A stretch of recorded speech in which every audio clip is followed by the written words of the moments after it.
இன்று நான் இந்த இடத்தில் நிற்கின்றேன். வட்டுவாகல் பாலம்.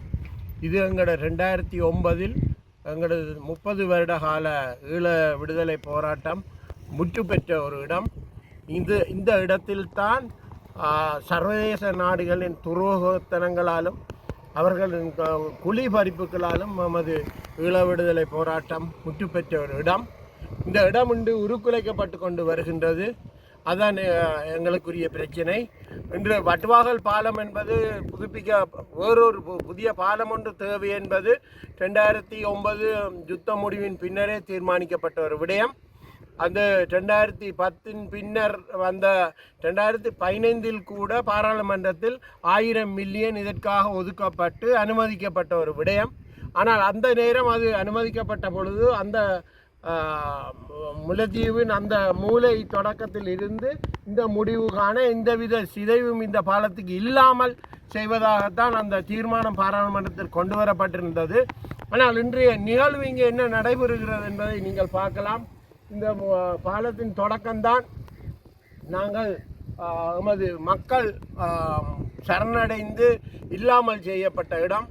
தேசிய தலைவர் பிரபாகரன் அவர்கள் மகன் இந்த இடத்தில் வைத்துத்தான் உணவு வழங்கி சுட்டு கொல்லப்பட்ட இடம். நெஞ்சிலே சுடப்பட்டு கொல்லப்பட்ட இடம். இந்த இடம்தான்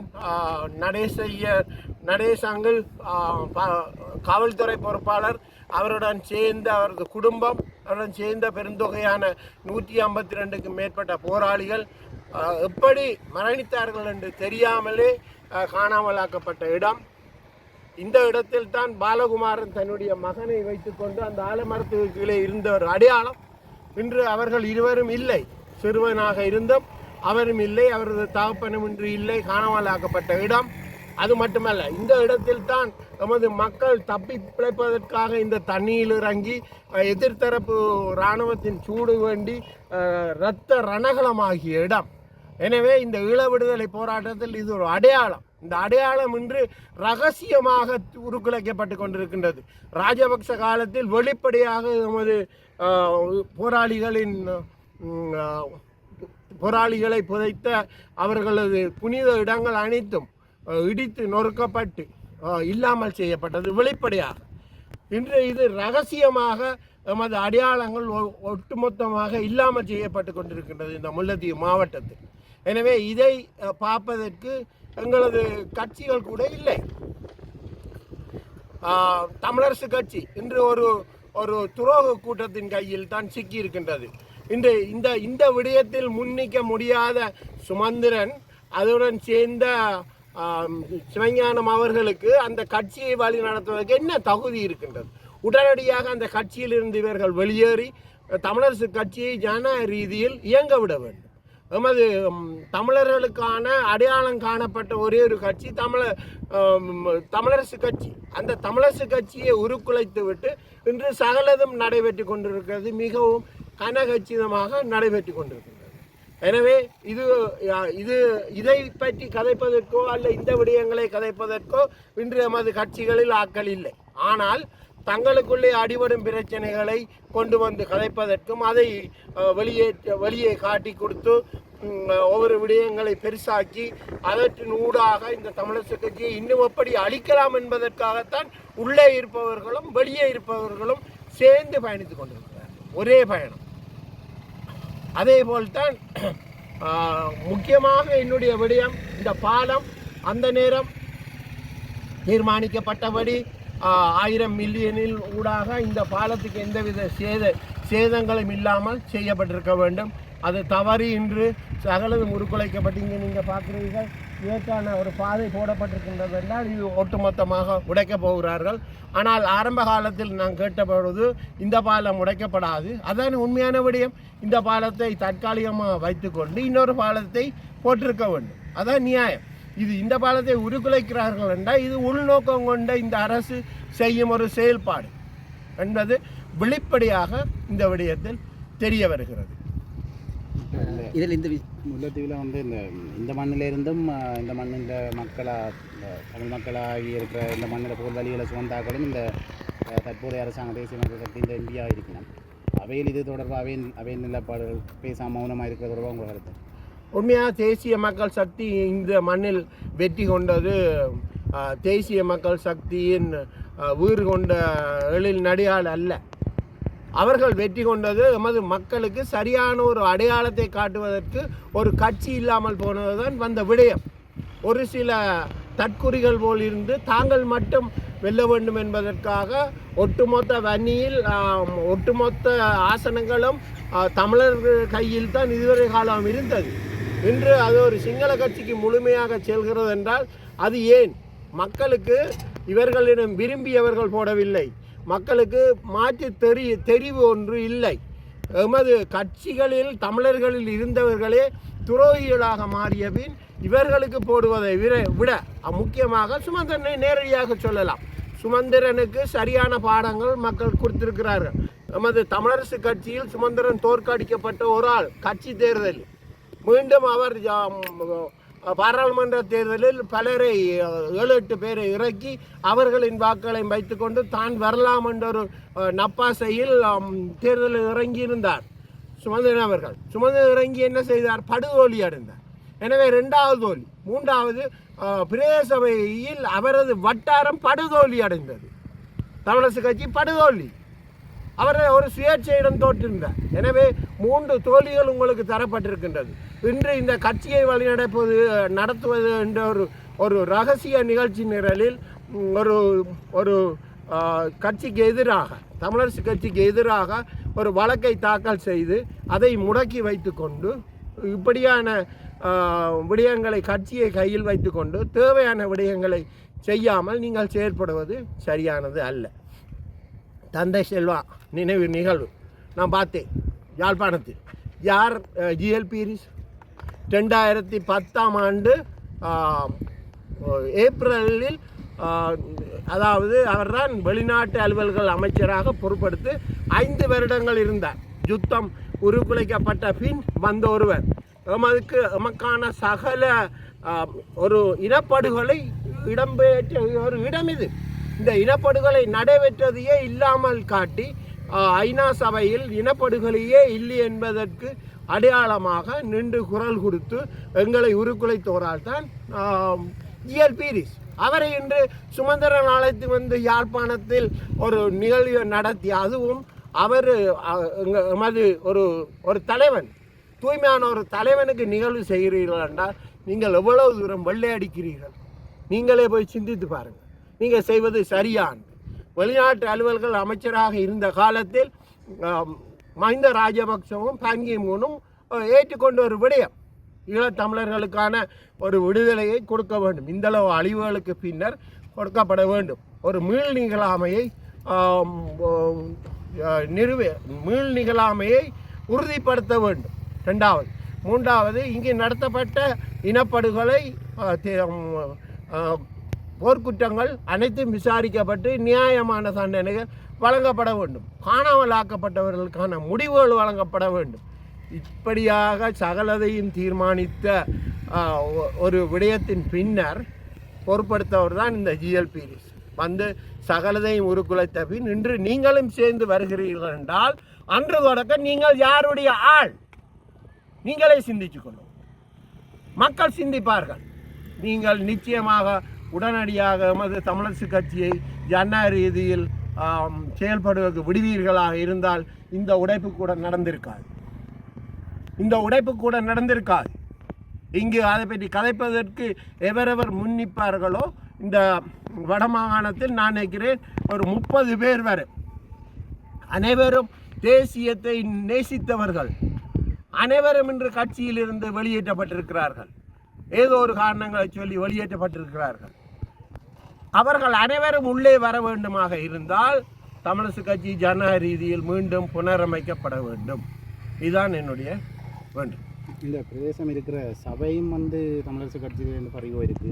அது தொடர்பாக நிச்சயமாக, அதாவது இப்படியான ஒரு தேசிய கட்சியின், அதாவது தமிழர் தேசிய கட்சியின் செயல்பாடுகளும் அதன் தலைவர்களும் இப்படி இருப்பார்களாக இருந்தால் இங்கு இருக்கும் சகல எமது உரித்துக்களும் பறிபோகும்.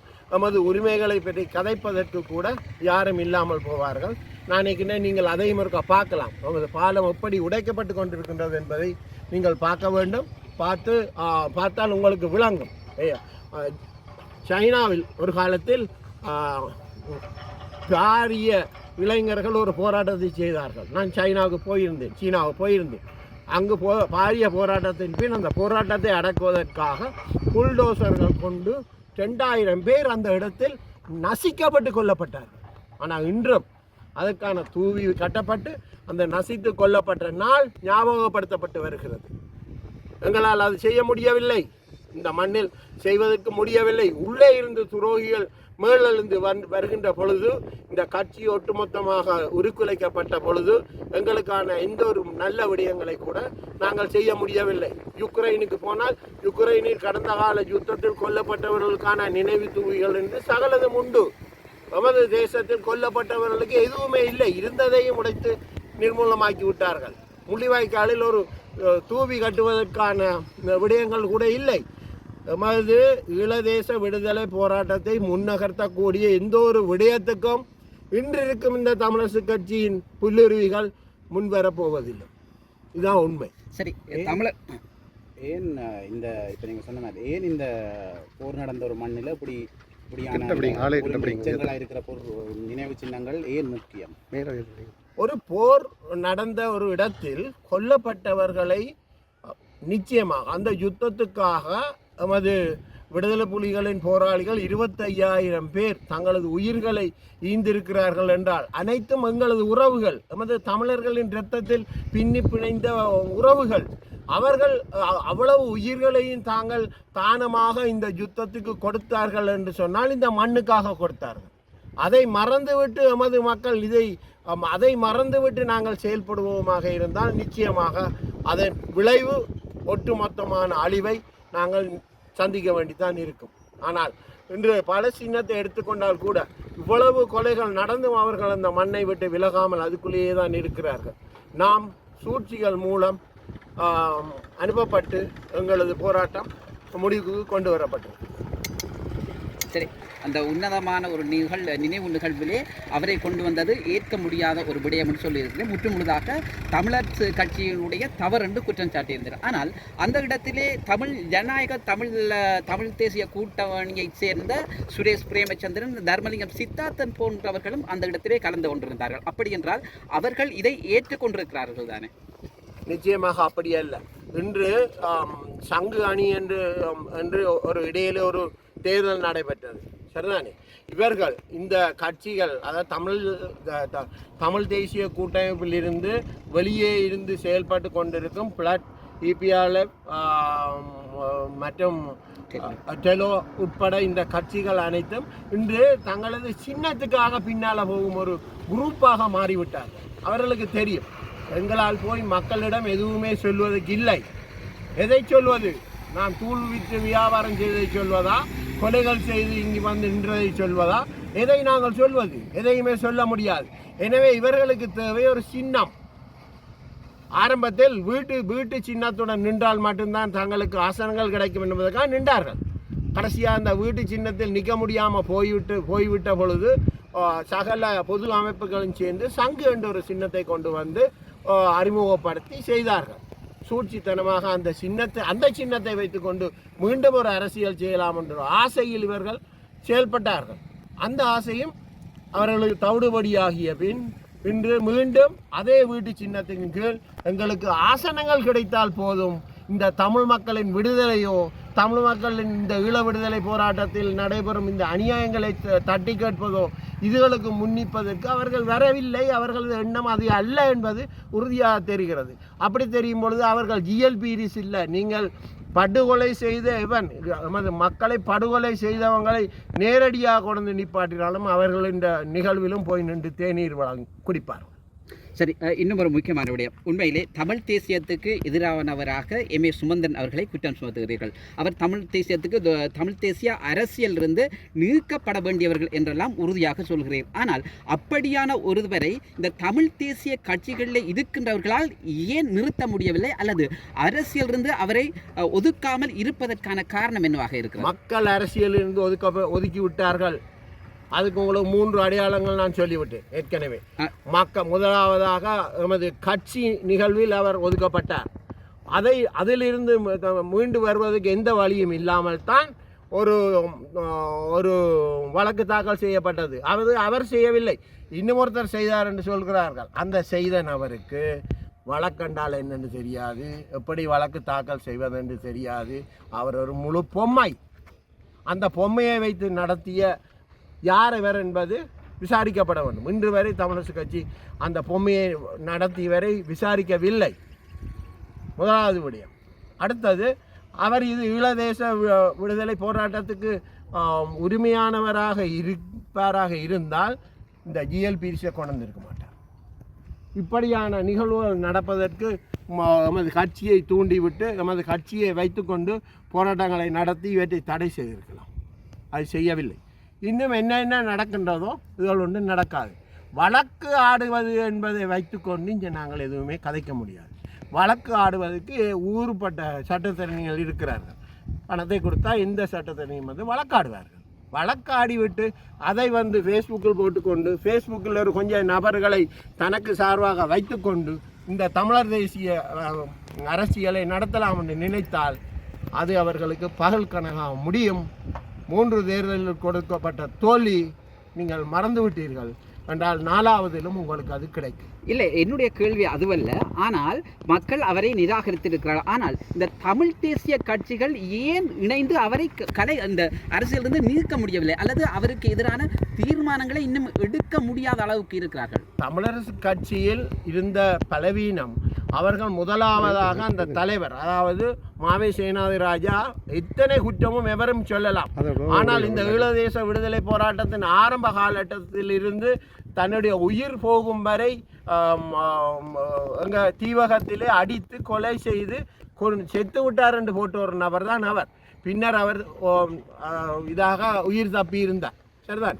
எனவே அவர் உயிர் தப்பி வந்துவிட்டார்.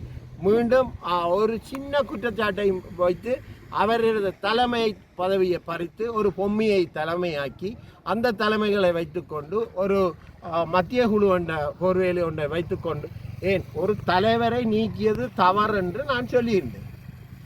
அதாவது தலைவரை நீக்கும் முறை பிழை, அதை நீக்கியது தவறு என்று சொன்னேன். அது சொல்லி நான் வாய் மூடி 1 மணித்தியாலத்துக்குள் என்னை நீக்குகிறேன்.